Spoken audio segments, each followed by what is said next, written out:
Muy buenas tardes tengan cada uno de ustedes. El día de hoy nos encontramos con el ingeniero agrónomo Óscar Humberto López Maldonado, quien es coordinador departamental de Extensión Rural en el MAGA sede Occidente. Vamos a estar platicando acerca del tema de las agroexportaciones a grandes rasgos. Bienvenido, ingeniero, mucho gusto. Para empezar esta conversación que vamos a tener, quisiéramos hacer una pregunta a rasgos generales. ¿Cómo definiría usted la agroexportación? Bueno, yo creo que es una estrategia bastante interesante, porque en la búsqueda de mercados he encontrado que la producción en el país está basada principalmente en la producción de granos básicos, y luego la exportación, ha venido a cambiar totalmente en la búsqueda de mercados para obtener mejores precios. Por lo tanto, es lo que en algún momento se genera divisas para el país. Entonces, el punto es de que ha contribuido bastante la agroexportación, basado en cultivos bien importantes. El caso del banano, del café, del hule, del cardamomo, de la caña de azúcar, y nos ha hecho pues campeones en el mundo. Porque solo como un dato interesante, vean, la producción de café en Guatemala está más o menos oscilando entre 4 millones de quintales. De esos se exportan 3.6 millones. Entonces todo es para exportar. Lo único que queda es ese punto 40 de producción, que es la que se queda en el país, ¿no? Entonces, no son los mismos precios si se vendiera aquí en el país. Somos tan buenos que somos el número 1 de exportación de cardamomo que va para el Medio Oriente. Tenemos el 4.º lugar en el mundo de ser los mayores productores de caña de azúcar, y exportamos a varias partes del mundo. Entonces, todo eso ha servido para que se fortalezca el país, y es ahí a lo que le llamamos nosotros crecimiento económico. O sea, crecimiento económico porque se favorecen todos los que están haciendo estas actividades de agroexportación. Entonces, aquí, pues en el mercado hay cuotas, ¿no? Esas cuotas definen cuánto podemos exportar a Estados Unidos, cuánto a Canadá, cuánto a Europa, y para ello se han definido muchas normas, ¿no? Esas son las normas que ha definido en el país a través del Ministerio de Agricultura, que son las normas Eurogaps, las normas que en algún momento tienen que estar certificadas hasta las plantaciones. Muy bien, muchas gracias por la definición de la agroexportación. Teniendo en cuenta esto, quisiéramos conocer cuál es el panorama de la agroexportación, específicamente acá en Quetzaltenango. En Quetzaltenango es muy poca el aporte que hace. Si nosotros hiciéramos un balance en Quetzaltenango, la mayor área sembrada, cultivada, es para granos básicos, maíz y frijol. ¿Por qué? Porque también esa es la otra parte que es muy interesante. Nosotros a estas alturas necesitamos más de 40 millones de quintales de maíz, porque somos los clásicos hombres de maíz, que desayunamos, almorzamos, cenamos y refaccionamos maíz. Es la base fundamental de la alimentación de los guatemaltecos. Entonces, lo que nos queda es en la parte de producción de hortalizas, de vegetales, muy poco. En la producción de café en la parte baja, desde San Martín, Zacatepeques para abajo hasta Coatepeque. La producción de hule, que todo es para exportar a México. Toda la producción de hule se va a México, y apenas aportamos un 5% de la demanda que tiene México. Entonces es muy poca, ¿no? Sería lo que empieza a crecer un poco en la parte baja de Coatepeque y de Génova ha sido el plátano, banano y la palma africana. O sea, esos son los aportes que tiene Quetzaltenango. Y si bien usted mencionaba el panorama a grandes rasgos en el área de Quetzaltenango es baja, quisiera preguntar de qué manera el MAGA impulsa o apoya a los pequeños productores agrícolas hacia el camino de la exportación. Sí, o sea, el MAGA atiende varias agriculturas, atiende a varios agricultores, y nosotros tenemos clasificada a las grandes agriculturas, que son las de agroexportación, por ejemplo. A ellas, ¿cómo las ayudamos? Las ayudamos certificando plantaciones, certificando y definiendo ciertas normas como de sanidad agropecuaria, de inocuidad, y entonces para eso se elaboran certificados fitosanitarios a través del Ministerio de Agricultura para qué es lo que está demandando el mercado, que tienen que tener todos estos certificados de sanidad agropecuaria.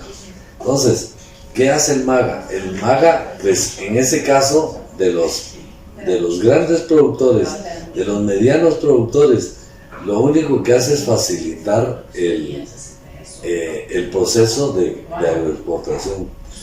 Pero luego están los pequeños agricultores, aquellos que se dedican precisamente a la producción de granos básicos, a la producción de hortalizas. Entonces la estrategia ha sido que el MAGA ha cambiado bastante su estrategia de trabajar con los pequeños agricultores, que son aquellos que no tienen acceso a mucha área de tierra.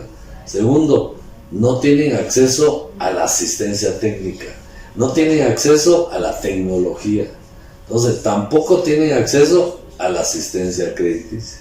Entonces prácticamente ellos, si no tienen todo eso, entonces siguen sembrando granos básicos. Cuando hacemos un costo de producción de la producción de granos básicos, no es rentable. Yo no sé por qué siguen sembrando maíz, pero ha sido basado en su seguridad alimentaria y para su familia, pero con bajos rendimientos y también con muy poca producción. Los rendimientos son muy bajos. Entonces, ¿qué hacer con ellos? Ahí está donde el MAGA está planteando estrategias de organizarlos, de darles asesoría técnica, de enseñarles a decir, bueno, dejen de sembrar una cuerda de maíz y sembremos una cuerda de hortalizas, que es mucho más rentable. O sea, ¿cuánto sacamos en una área de 400 metros cuadrados, que es una cuerda? Pues sacamos a veces 3 quintales de maíz. Pongámosle buen precio a 200, estamos sacando desde abril hasta noviembre solo 600 quetzales por ese cultivo. Pero si sembráramos hortalizas, solo por poner un ejemplo, zanahoria en los primeros meses del año, una cuerda la compran los almologueños así como está, sin arrancarla y todo, en el mes de marzo, abril, cuesta 7,000 hasta 8,000 quetzales. Y podemos hacer hasta 3 o 4 siembras de ese cultivo y nos va a ir mucho mejor. Ay, ¿por qué no siembran hortalizas? Porque no tienen acceso a riego, porque el mercado se los come. El mercado de mayoreo lo define el intermediario. O sea, hay muchos problemas que enfrentan los agricultores, y tampoco tienen acceso a comprar semillas mejoradas, semillas híbridas, que normalmente vienen desde Japón, vienen de Ámsterdam, vienen de Estados Unidos, las semillas híbridas. Entonces son muy caras. La otra es que ahora con los fertilizantes, que todavía el año pasado estaban como a 200 quetzales el quintal, hoy vale 500 quetzales el quintal. Los fungicidas, los insecticidas se fueron por las nubes. Entonces, el agricultor, ¿qué hace para cambiar de un cultivo de granos básicos a estos de hortalizas? Necesita mucho financiamiento, necesita asistencia crediticia, pero también asistencia técnica, acompañamiento técnico, pero también la búsqueda del mercado. O sea, aquí es complejo trabajar con estos agricultores, porque carecen de muchas cosas. En ese sentido, yo creo que el panorama es el que nos ha llevado a definir cómo en el país el tema de la pobreza y de la pobreza extrema se ha disparado. La gente en esas condiciones sobrevive, porque cuando producen 6, 8 o 10 quintales de maíz, si mucho les alcanza para 6 u 8 meses. Entonces, ¿qué hacen? Tienen que definir qué hacer otras actividades. A dedicarse, por ejemplo, de ayudantes de albañil o alguna otra actividad que pudiera estar cercana a las ciudades. Pero, de hecho, es ahí donde la misma gente ha diseñado una estrategia de irse a los Estados Unidos. O sea, la migración apareció, porque no hay muchas oportunidades, no hay facilidad de generar empleo, no hay acceso a la educación, no hay acceso a la salud. Entonces todo eso es lo que está definiendo que en el país tengamos 60% de pobreza. ¿Eso qué quiere decir? Eso quiere decir que de 100 familias, 60 están en condiciones de pobreza. ¿Qué otro dato alarmante tenemos? Que de 2015 para acá, que teníamos en 2015 más o menos como el 15% de pobreza extrema, hoy andamos por el 35% de pobreza extrema, de ese 60%. O sea, estos datos son alarmantes y ha obligado a la gente a irse a los Estados Unidos. Y ahora vamos a comparar exportaciones con remesas.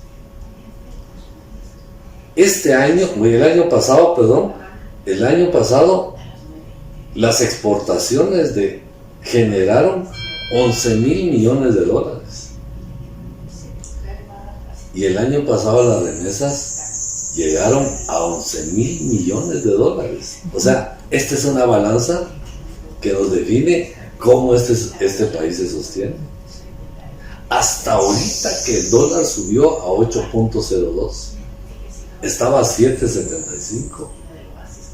Pero lo han mantenido porque las remesas, es que estos últimos años, peor cuando los asustó Trump, empezó a definirse un incremento de las remesas a tal grado que siguen siendo 11,000 millones de dólares lo que genera la agroexportación, y hoy parece que este año vamos a llegar a 16,000 millones de dólares con las remesas. O sea, ¿cuál es el negocio entonces de este país? No es la agroexportación, son las remesas.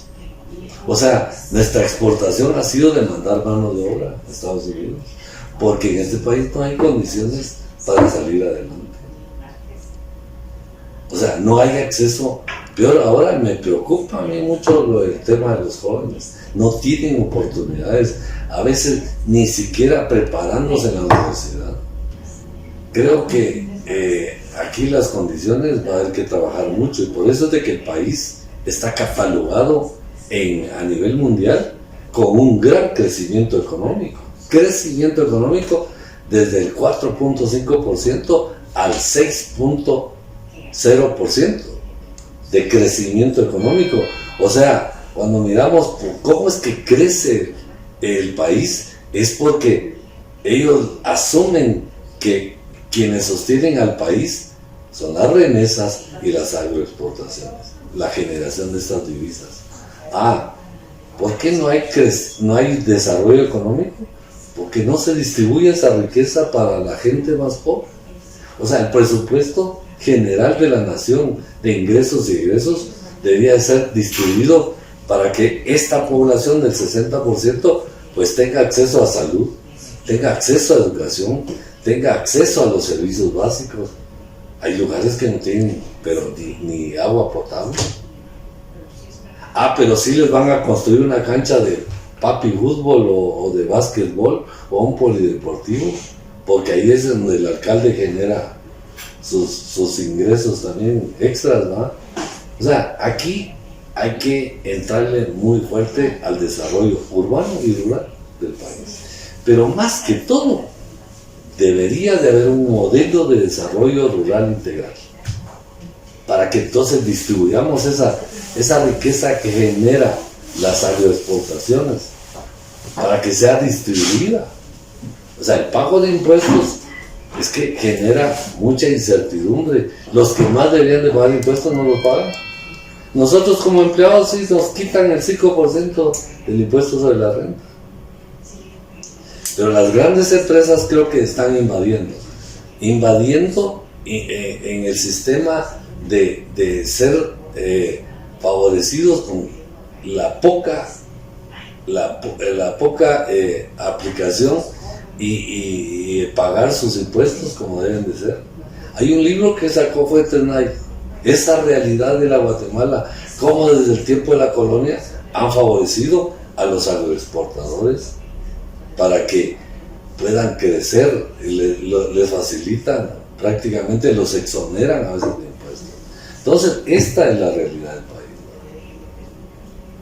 Aquí tenemos que desarrollar un modelo de desarrollo rural integral para que el país crezca, pero completo, para que tengamos y alcancemos esos niveles de calidad de vida de la población.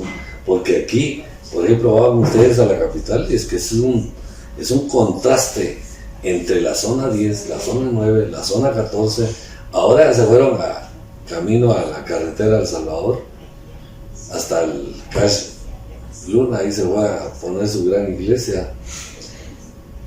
Pero si comparamos eso con la clase media trabajadora que entra y sale todos los días de la capital, pero comparado con los extremos de la gente que vive en los asentamientos, es que es un contraste horrible de este país.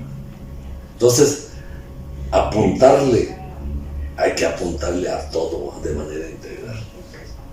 Esa es mi opinión, y estoy para servir. Muy bien, gracias. Y de último, tocando el tema de esto de los desafíos y la problemática socioeconómica dispareja que hay en el país, ¿qué recomendación le podría brindar a todos esos productores agrícolas y pecuarios que quizá van empezando o ya llevan un recorrido, pero aún les falta? ¿Qué recomendación les podría dar? Sí, aquí la clave, nosotros hemos diseñado en el MAGA precisamente el plan estratégico que está basado en que primeramente tenemos que producir.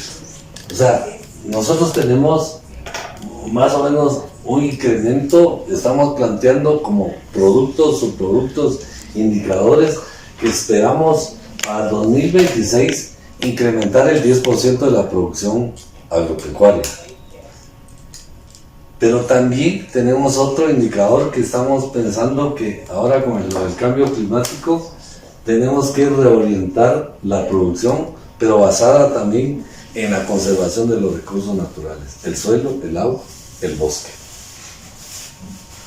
Si tenemos una buena producción, aquí la búsqueda del mercado. ¿Y cómo lo vamos a lograr? Con tener acceso a ver cómo fluctúa el mercado a nivel mundial y el mercado interno. Pero si ellos no están organizados, o sea, el tema de la asociatividad tenemos que considerarla en asociaciones, en cooperativas. Por eso el siguiente paso, porque aquí en la organización, si ellos siguen trabajando de manera individual, no van a salir adelante. Tienen que estar organizados. Y aquí es lo que nos hace falta. Muchos centros de acopio, mucho apoyo a la infraestructura productiva, invernaderos, a los sistemas de riego. Para poder incrementar la producción necesitamos invertir en infraestructura. Si no, los agricultores van a seguir sembrando solo en la época de lluvia.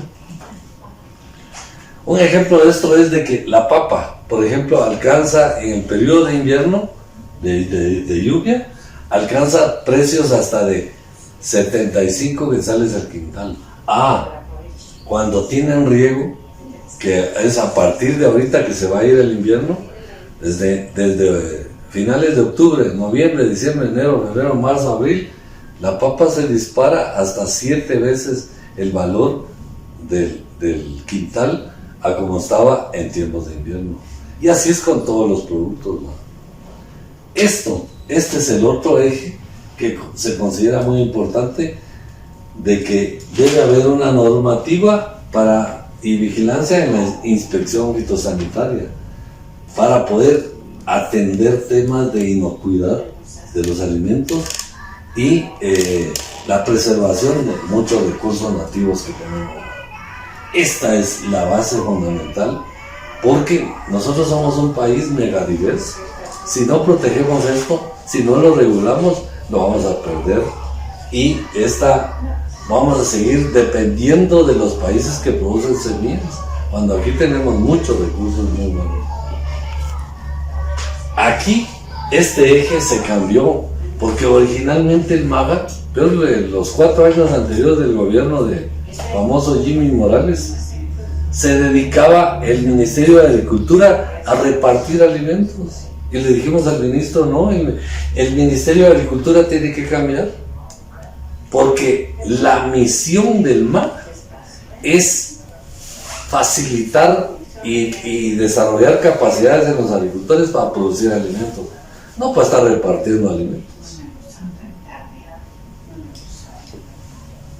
Para eso nosotros estamos pidiendo, pero a gritos, de que haya un fortalecimiento institucional. Es decir, se debe descentralizar el presupuesto asignado al MAGA. Los 1.400 millones que recibe debe distribuirse a las sedes departamentales para que aquí se compre lo que necesitamos. No, dependemos todavía mucho de la capital. Y cuando quieren ellos darnos algo, es lo que se les ocurrió comprarnos, no lo que estamos pidiendo. Entonces el cambio es de que los planes que se generan en las comunidades, en los municipios, así es como debe fortalecerse el presupuesto animal. Entonces es todo un ordenamiento, pero esto se inició a partir de 2021. Y le agradecemos mucho, ingeniero, por su buena disposición de recibirnos, su tiempo y los conocimientos que ha compartido con cada uno de nosotros.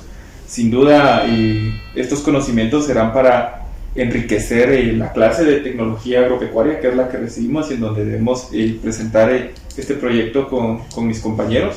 De nuevo, muchas gracias por recibirnos, por compartir los conocimientos con nosotros. Okay.